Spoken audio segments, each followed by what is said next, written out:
ട്രേഡിങ്ങിൽ വരുന്ന സമയത്ത് നമ്മൾ അറിയാം എങ്ങനെ ട്രേഡ് നമുക്ക് മനസ്സിലാക്കാം. ഓക്കെ, നമുക്ക് എങ്ങനെ മനസ്സിലാക്കാം ബൈ ചെയ്യണോ സെല് ചെയ്യണോ? കാരണം നമുക്കറിയാം ട്രേഡിങ്ങില് നിങ്ങൾ ബൈ ചെയ്ത് കഴിഞ്ഞാലും പ്രോഫിറ്റ്, അതായത് മാർക്കറ്റ് മേലേക്ക് പോവുകയാണെന്നുണ്ടെങ്കിൽ നിങ്ങൾക്ക് പ്രോഫിറ്റ് ഉണ്ടാക്കാം. എക്സാമ്പിൾ പറയുകയാണെങ്കിൽ 100-ലുള്ള ഒരു സ്റ്റോക്ക് പ്രൈസ് 200-ലേക്ക് എത്തിക്കഴിഞ്ഞാലും നിങ്ങൾക്ക് പൈസ ഉണ്ടാക്കാം. അതേപോലെ തന്നെ 200-ലുള്ള ഒരു സ്റ്റോക്ക് താഴെ വീണ് വീണ് വീണ് 100-ലേക്ക് എത്തിക്കഴിഞ്ഞാല് ഈ പറഞ്ഞ 200-ൽ നിന്ന് 100-ലേക്ക് വന്നു കഴിഞ്ഞാൽ നിങ്ങൾക്ക് എന്ത് ചെയ്യാം? പൈസ ഉണ്ടാക്കാൻ പറ്റും. That is trading. 100-ൽ നിന്ന് 200-ലേക്ക് പോയി കഴിഞ്ഞാൽ ഈ പറഞ്ഞ 100 രൂപ നിങ്ങൾക്ക് പ്രോഫിറ്റ് പ്ലസ് 100 പ്രോഫിറ്റ്. ഇവിടെ 200-ൽ നിന്ന് 100-ലേക്ക് പോയി കഴിഞ്ഞാലും 100 രൂപ നിങ്ങൾക്ക് പ്രോഫിറ്റ് കിട്ടാവുന്ന ഒരു സംഭവമാണ് ട്രേഡിങ്. ഓക്കെ, അപ്പൊ എങ്ങനെ മനസ്സിലാക്കാം? അപ്പോ ഈ മേലേക്കാണോ സ്റ്റോക്ക് പോകുന്നത്? നമുക്ക് മനസ്സിലായി മേലേക്ക് പോയാലും കിട്ടും, താഴോട്ട് പോയി കഴിഞ്ഞാലും നമുക്ക് പ്രോഫിറ്റ് കിട്ടും.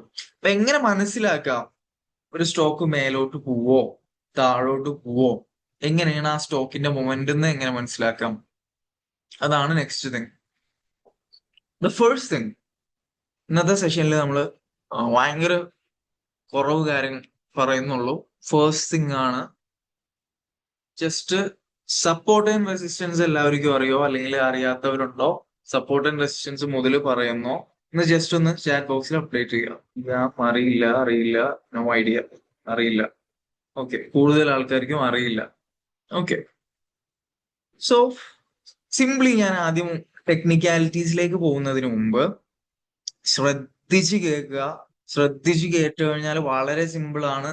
ഓക്കെ, എന്താണ് സപ്പോർട്ട് ആൻഡ് റെസിസ്റ്റൻസ് എന്നൊന്ന് ജസ്റ്റ് സിംപ്ലി പറഞ്ഞുതരാം. അപ്പോ സപ്പോർട്ട് എന്ന് പറയുന്ന ഒരു ജസ്റ്റ് പോയിന്റ്, സപ്പോർട്ട് എന്ന് പറയുന്ന ഒരു പോയിന്റ് എന്താണ്? Support and resistance. ജസ്റ്റ് ശ്രദ്ധിച്ചിരിക്കുക. Support then resistance. Okay, support resistance. ഇതിന്റെ പേര് പോലെ തന്നെയാണ് മോസ്റ്റ്ലി എന്ത് സപ്പോർട്ടും റെസിസ്റ്റൻസും വരുന്നത്. സപ്പോർട്ട് എന്ന് പറഞ്ഞാലുണ്ടല്ലോ, നമ്മള് സിംപ്ലി പറയുന്ന പോലെ തന്നെ ഒന്ന് സപ്പോർട്ട് ചെയ്ത് തരോ എന്നാന്ന് ചോദിച്ചു കഴിഞ്ഞാൽ എന്താ? നമ്മളൊന്ന് താങ്ങി നിർത്തി തരോ, അല്ലെ?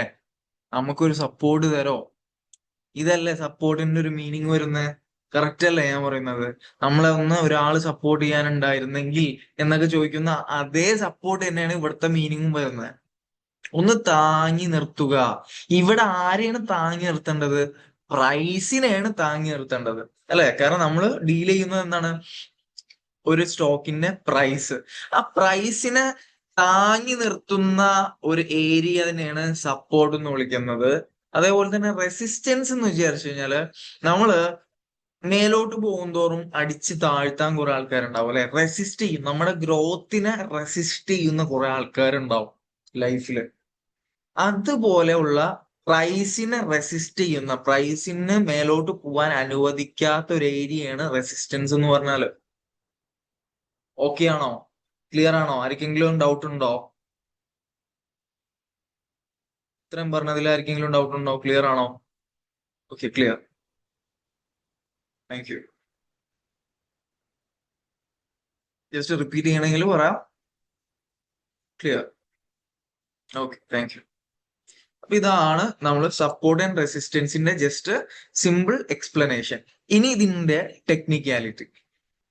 ടെക്നിക്കാലിറ്റി എന്താണെന്ന് പറഞ്ഞാൽ, സപ്പോർട്ട് ആൻഡ് റെസിസ്റ്റൻസ് എങ്ങനെയാണ് ഒരു ചാർട്ടിൽ ആക്റ്റീവ് ആവുന്നതെന്ന് ഞാൻ ജസ്റ്റ് കാണിച്ചു തരാം.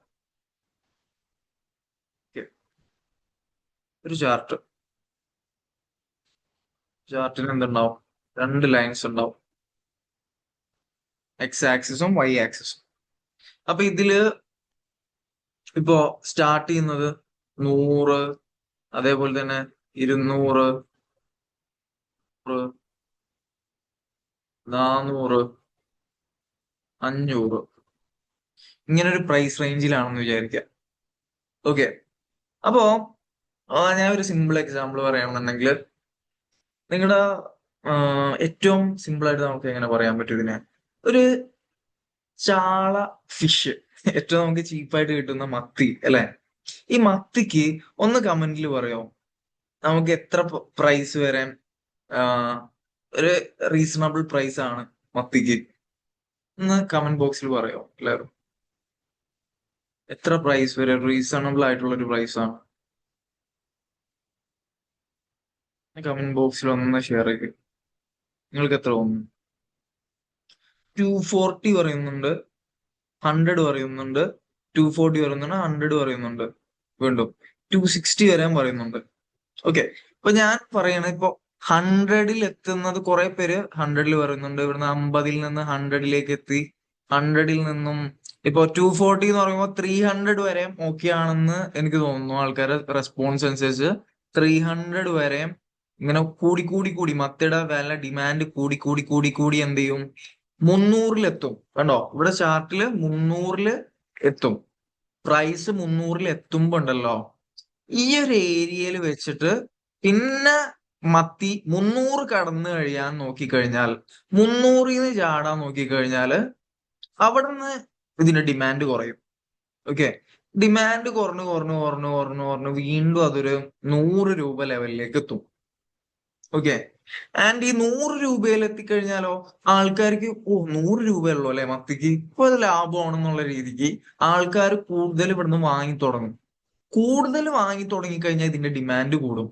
ഓക്കെ, ഡിമാൻഡ് കൂടിക്കഴിഞ്ഞാൽ എന്താവും? ഡിമാൻഡ് കൂടിക്കഴിഞ്ഞാല് വീണ്ടും ഇതിന്റെ പ്രൈസ് ഇൻക്രീസ് ആയി തുടങ്ങും. ആൾക്കാർ ഇങ്ങനെ വാങ്ങിക്കൊണ്ടിരിക്കുകയാണ്. ഒരു സാധനത്തിന് ഡിമാൻഡ് കൂടിക്കഴിഞ്ഞാൽ എന്താവും? അതിന്റെ പ്രൈസ് ഓട്ടോമാറ്റിക്കലി കൂടുമെന്ന് നിങ്ങൾക്ക് സ്റ്റോക്ക് മാർക്കറ്റ് പഠിക്കാത്ത ഏതൊരാൾക്കും അറിയാത്ത ഒരു കാര്യമാണ് അല്ലെ? സ്റ്റോക്ക് മാർക്കറ്റ് പഠിക്കാത്ത ഒരാൾക്കും അറിയുന്ന ഒരു കാര്യമാണ്. ഡിമാൻഡ് കൂടി തുടങ്ങിക്കഴിഞ്ഞാല് ഒരു വസ്തുവിന്റെ വാല്യൂ ഇൻക്രീസ് ആവുന്നുള്ളത് അല്ലെ? അങ്ങനെ വീണ്ടും ഇതിന്റെ കൂടി കൂടി 300-ലെത്തി. 300-ലെത്തിയപ്പോ ആൾക്കാർ 300-നൊന്നും മത്തി ലാഭമല്ല, 300-ന് വേണമെന്നുണ്ടെങ്കിൽ എന്ത് ചെയ്യുക, നമുക്ക് വേറെ നല്ല മീന് ഏതെങ്കിലും വാങ്ങാം എന്ന് പറയണം. അപ്പൊ 300-ലെത്തുമ്പോ എന്താണടാ, വീണ്ടും താഴോട്ട് വരും. ഇതാണ് മക്കളെ support and resistance. Support price എന്ന് പറയുമ്പോ ഇപ്പൊ മത്തിനെ താങ്ങി നിർത്തിയിട്ട് മത്തിനെ മേലോട്ട് വിടുന്ന പ്രൈസ്, സ്വന്ന് സപ്പോർട്ട് ചെയ്ത് കൊടുക്കുന്ന പ്രൈസ്. റെസിസ്റ്റൻസ് പ്രൈസ് എന്ന് പറഞ്ഞാൽ നീ അവിടെ നിൽക്ക്, ഇതിലും കൂടുതൽ നിനക്ക് വാല്യൂ ഇല്ല എന്ന് പറഞ്ഞ അടിച്ചിറക്കുന്ന പ്രൈസ്. അപ്പൊ സപ്പോർട്ട് പ്രൈസ് ഏതാണ്, റെസിസ്റ്റൻസ് പ്രൈസ് ഏതാണെന്ന് ചാറ്റിൽ ഒന്ന് വേഗം കമന്റ് ചെയ്ത്. സപ്പോർട്ട് പ്രൈസ് ഏതാണ്, റെസിസ്റ്റൻസ് പ്രൈസ് ഏതാണ്, മത്തിയുടെ സപ്പോർട്ട് ആൻഡ് റെസിസ്റ്റൻസ് പ്രൈസ് ഏതാണെന്ന് ചാറ്റിൽ വേഗം ആഡ് ചെയ്യുക. വേഗം ഒന്ന് പറയാ, സപ്പോർട്ട് പ്രൈസ് ഏതാണ്? Support 100, resistance 300. Okay, good good good, great great. So ഇത്ര ഉള്ളോടാ നിങ്ങൾ സപ്പോർട്ട് ആൻഡ് റെസിസ്റ്റൻസിന്റെ ഏറ്റവും ബേസിക് ആയിട്ടുള്ള സംഭവം പഠിച്ചു, ഓൾറെഡി പഠിച്ചു കഴിഞ്ഞു. എന്താണ്? നമ്മൾ താങ്ങി നിർത്തുന്ന ഒരു പ്രൈസ് ലെവലാണ് 100, ആൻഡ് മേലേന്ന് താഴത്തേക്ക് അടിച്ചു വിടുന്ന ഒരു സംഭവമാണ് 300. അപ്പൊ ഏറ്റവും ബേസിക് ഞാൻ 5-6 വർഷം പഠിച്ചതിൽ വെച്ച് ആകെ ഇന്നും ഫോളോ ചെയ്യുന്ന ഒരു സ്ട്രാറ്റജിയാണ് സപ്പോർട്ട് ആൻഡ് റെസിസ്റ്റൻസ്. മനസ്സിലായോ? എനിക്കറിയാം ഒരുപാട് സ്ട്രാറ്റജീസും കാര്യങ്ങളും പറഞ്ഞ ആൾക്കാർ നമ്മൾ എന്ത് ചെയ്യാറുണ്ട്, മാർക്കറ്റിൽ പറയാറുണ്ട്. പക്ഷെ ഞാൻ ഇന്നും ഫോളോ ചെയ്യുന്ന ഒരു സിമ്പിൾ സ്ട്രാറ്റജിയാണ് ഈ പറഞ്ഞ സപ്പോർട്ടും റെസിസ്റ്റൻസും. ക്ലിയർ? അപ്പൊ ഇനി നെക്സ്റ്റ് ക്വസ്റ്റ്യൻ ആണ്, ഇത് കണ്ട ആളുകൾക്ക് നിങ്ങളോടാണ് ഇനി എന്റെ ക്വസ്റ്റ്യൻ. ഇനി നിങ്ങള് ഒരു സ്റ്റോക്ക്, ഇതിപ്പോ മത്തിയുടെ സ്റ്റോക്ക് അല്ല കേട്ടോ, മത്തി മാറി ഇതൊരു സ്റ്റോക്ക് ആണെന്ന് വിചാരിക്കുക. ഒരു ടാറ്റ മോട്ടോഴ്സ് എന്ന് പറഞ്ഞിട്ട് ഒരു സ്റ്റോക്കിന്റെ വാല്യൂ ആണെന്ന് വിചാരിക്കുക. ഈ സ്റ്റോക്കില് ഏത് പ്രൈസിൽ വെച്ച് നിങ്ങൾ എത്തിക്കഴിഞ്ഞാൽ വാങ്ങും, ഏത് പ്രൈസിൽ വെച്ച് വിൽക്കും എന്നൊന്ന് പറഞ്ഞുതരോ? ഇനി ഒന്ന് പറഞ്ഞുതരോ? 100-ൽ വെച്ച് വാങ്ങോ, 300-ൽ വെച്ച് വാങ്ങോ? ബൈ 100, സെൽ അറ്റ് 300 അല്ലേ? Exactly exactly every one, correct correct.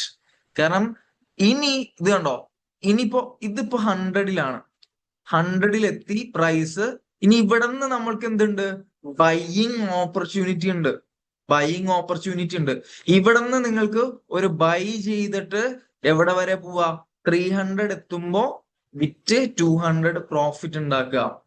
And once market 300-ൽ എത്തി ഒന്ന് തിരിയുന്നത് കണ്ടു എന്ന് വിചാരിക്കും നിങ്ങള്, ഈ തിരിഞ്ഞു തുടങ്ങി എന്ന് മനസ്സിലായി. മാർക്കറ്റിൽ 300 വെച്ച് ഡിമാൻഡ് കുറഞ്ഞു എന്ന് തുടങ്ങി എന്ന് വിചാരിക്കും. മനസ്സിലായി? ഇവിടെ വെച്ച് നിങ്ങൾക്ക് എന്ത് ചെയ്യാം? ഒരു സെൽ ഓപ്ഷൻ നോക്കാം. മാർക്കറ്റ് സെൽ ഓപ്ഷൻ ഇവിടുന്ന് 300 സെല്ല് ചെയ്തിട്ട് 300 സെല്ല് ചെയ്യാൻ പറ്റും. എന്നിട്ട് താഴെ 100 ബൈ ബാക്ക് ചെയ്യാൻ പറ്റും.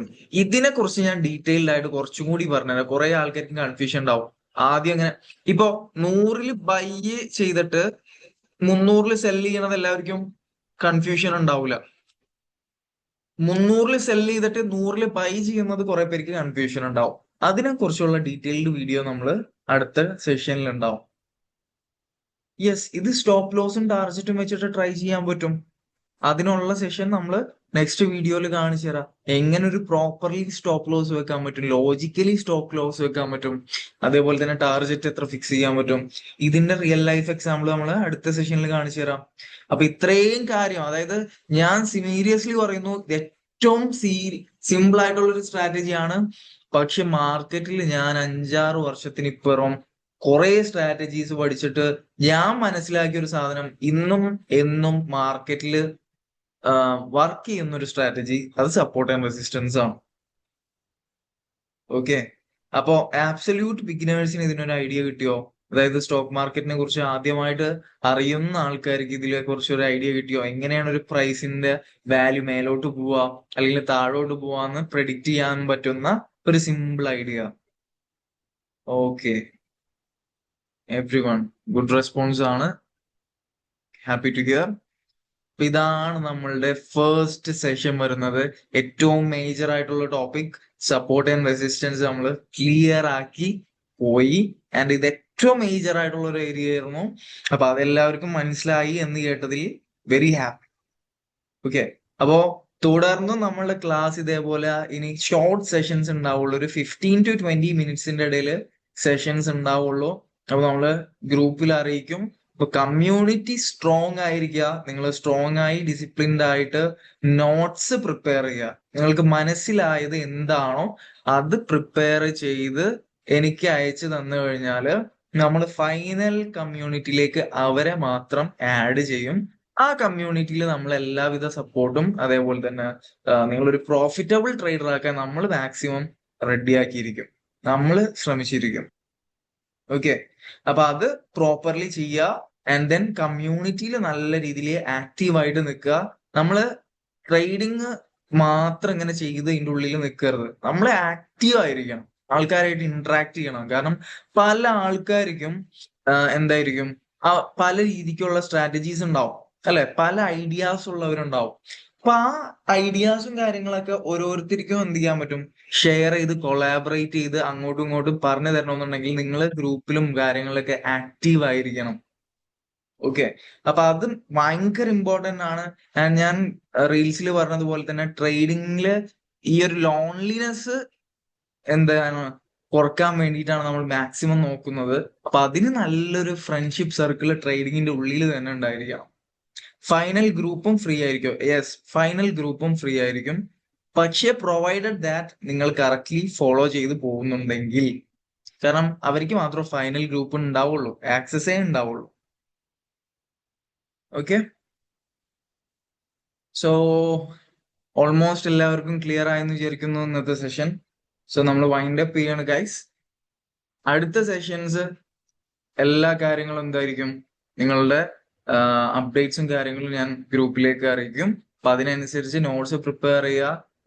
വീണ്ടും പറയുന്നു, ഡിസിപ്ലിൻഡ് ആയിട്ട് റിസ്ക് മാനേജ്മെന്റ് ഫോക്കസ് ചെയ്ത് ട്രേഡ് ചെയ്യുക. എല്ലാവർക്കും ഒരു ബ്രൈറ്റ് ഫ്യൂച്ചർ ഉണ്ടാവും വിചാരിക്കുന്നു. Okay, thank you guys, good night.